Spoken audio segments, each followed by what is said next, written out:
আলহামদুলিল্লাহ নাহমাদুল্লাহ আলা আলিগিল আযীম ওয়া নুসাল্লি আলা রাসূলিহিল কারীম আম্মা বাদ। সম্মানিত দিনী ভাইরা, যে যেখান থেকে দেখতেছেন, আল্লাহ রাব্বুল আলামিন সবাইকে সুস্বাস্থ্য দান করুক এবং সকলের মঙ্গল কামনা করতেছি, আল্লাহুম্মা আমিন। আজকে আমরা যে বিষয়টি নিয়ে আলোচনা করব সেই বিষয়টি হইতেছে অত্যন্ত গুরুত্বপূর্ণ। চারটা জিনিস, এই চারটা জিনিসকে যদি আপনি ফলো না করেন, এই চারটা জিনিসকে যদি আপনি কোনোভাবেই অ্যালাউ না করেন, চারটা জিনিসকে যদি আপনি কোনোভাবেই কোরবানির বিষয়ের সঙ্গে মিলিত না করেন, তাহলে আপনার কোরবানি কবুল হবে না। এক নাম্বার, এক নাম্বারটা বলা আগে একটা কথা বলি যে কোরবানি আমরা করতেছি কেন? আমাদের নিজের অর্থ সম্পদ সমস্ত কিছু আল্লাহ তাআলার রাস্তায় কোরবান করে দিচ্ছি। এই জন্য যদি আল্লাহ রাস্তায় নিজেকে বিলিয়ে দেওয়া, নিজের সম্পদকে বিলিয়ে দেওয়া যদি কবুল না হয়, তাহলে এত কিছু কষ্ট করে কি লাভ? এই জন্য আল্লাহ রাব্বুল আলামিন আমাদেরকে, যাদেরকে কোরবানি করার সামর্থ্য দিচ্ছেন, যারা কোরবানি করবেন, যারা এই চারটি বিষয় অবশ্যই মুখস্থ করবেন, পারলে লিখে রাখবেন, অথবা আপনাদের সাথীদেরকে যে যেখান থেকে পারেন ভিডিওটা শেয়ার করে, অথবা আপনাদের জবানের মাধ্যমে বিষয়গুলো শেয়ার করে অন্যের কাছে পাঠিয়ে দিবেন। এক নাম্বার যে বিষয়টি নিয়ে আলোচনা করতেছি সেই বিষয়টি হচ্ছে নিয়ত, খালেস নিয়ত। নিয়ত সঠিক হইতে হবে। কেন? নিয়ত সঠিক প্রত্যেকটা কাজ, ওমর রাদিয়াল্লাহু তাআলা আনহু বলেন, ইন্নামাল আমালু বিন্নিয়াত। প্রত্যেকটা কাজেই নির্ভর করে তার নিয়তের উপর। নিয়তের কোয়ালিটিটা কি, কি নিয়ত করছে? যদি কোনো ব্যক্তি গোশত খাওয়ার নিয়ত করে, যদি কোনো ব্যক্তি এই তো একটা গোশত খাওয়ার নিয়ত ধরি, যদি কোনো ব্যক্তি গোশত খাওয়ার নিয়ত করে, তাহলে এই গোশত খাওয়ার নিয়তটাই তার কোরবানি ধ্বংসের মূল কারণ হয়ে যাবে। কেন?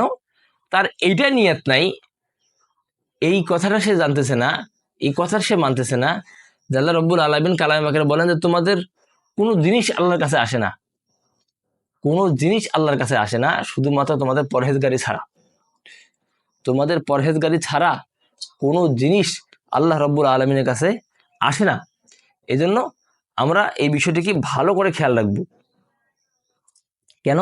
নিয়ত যদি আমাদের সঠিক না থাকে, নিয়ত যদি আমাদের খালেস না থাকে, তাহলে আমাদের কোরবানি নিজেদেরও ফৌত হবে এবং আমাদের শরীকে যারা আছে তাদের কোরবানিও ফৌত হয়ে যাবে, নষ্ট হয়ে যাবে, কবুল হবে না। কেন? নিয়তে গরমিল। এই জন্য আমরা আগে আমাদের নিয়তকে সহি করব এবং শুদ্ধ করব। আমি তো এই জন্য বলি যে যারা কোরবানি করে তাদেরকে একত্রিত হয়ে বসে সমস্ত বিষয়ে আলোচনা করা দরকার।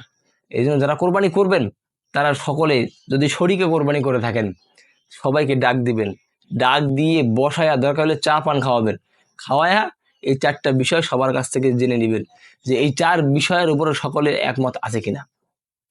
দুই নাম্বার বিষয় হচ্ছে মাল লাগবে হালাল সম্পদ। যে পয়সা দিয়ে আপনি কোরবানি করবেন এবং কোরবানি পশু ক্রয় করবেন, এই পয়সাটিকে হালাল হতে হবে। খুব কষ্ট লাগে যে আমাদের সমাজের মানুষরা আল্লাহ তাআলার জন্য কোরবানি করতেছে, আল্লাহকে খুশি করার চেষ্টা করতেছে, এবং এই খুশি করতে যায় ওয়াহাল্লাল্লাহুল বাইআ ওয়া হাররামার রিবা, যেখানে আল্লাহ তাআলা নিজেই বলছেন ব্যবসা হালাল, সুদ হারাম, সেখানে সুদের পয়সা উঠায় নিয়ে আইসা কোরবানির ভেতরে ঢুকাই দিতেছে। খুব খুব কষ্টের বিষয় যে কোথায় গিয়ে আমরা পড়লাম।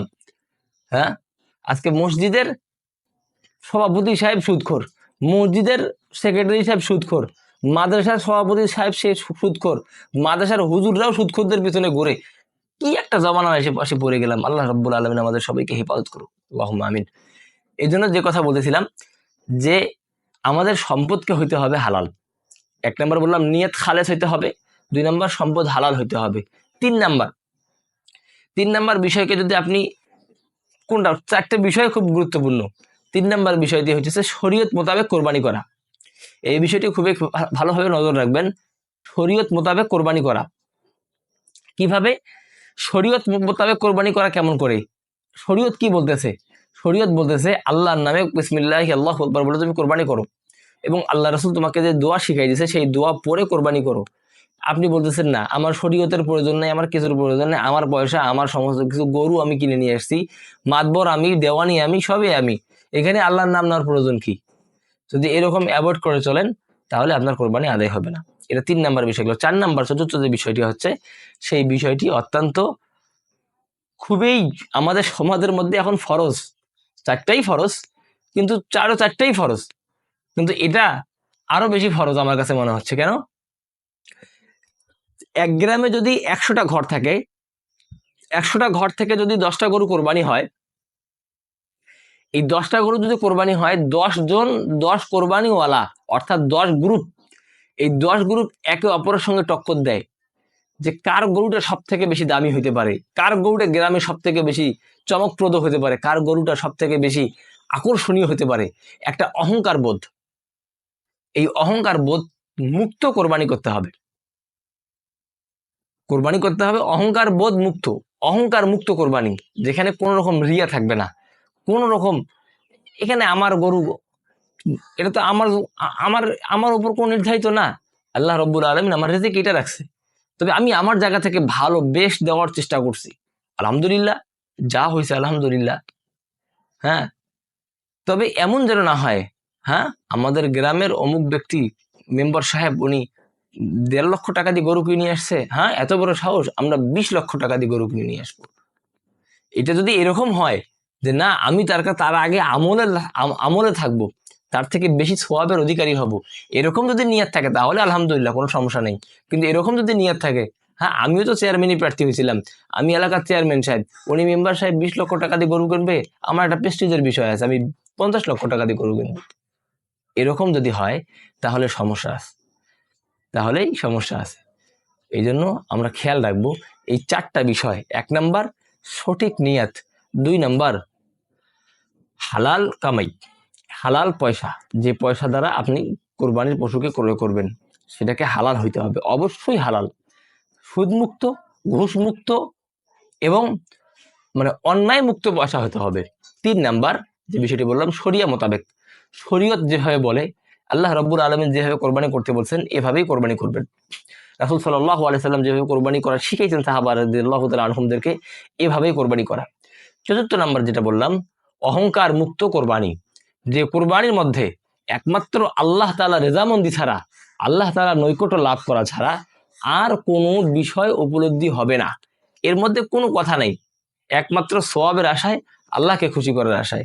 এর বাইরে যদি হয় অহংকার বোধ, মানুষকে দেখানো যদি হয়, লোক দেখানো, তাহলে এই কোরবানি কোনোভাবেই সহি হবে না। এই জন্য আমরা এই সমস্ত বিষয়গুলোকে খেয়াল রাখবো। আল্লাহ রাব্বুল আলামিন আমাদের সবাইকেই সহিভাবে 4টা বিষয়কে মেনে কোরবানি করার তৌফিক দান করুক। ওমা আলাইনা ইল্লাল বালাগ। আসসালামু আলাইকুম ওয়া রাহমাতুল্লাহি ওয়া বারাকাতুহু।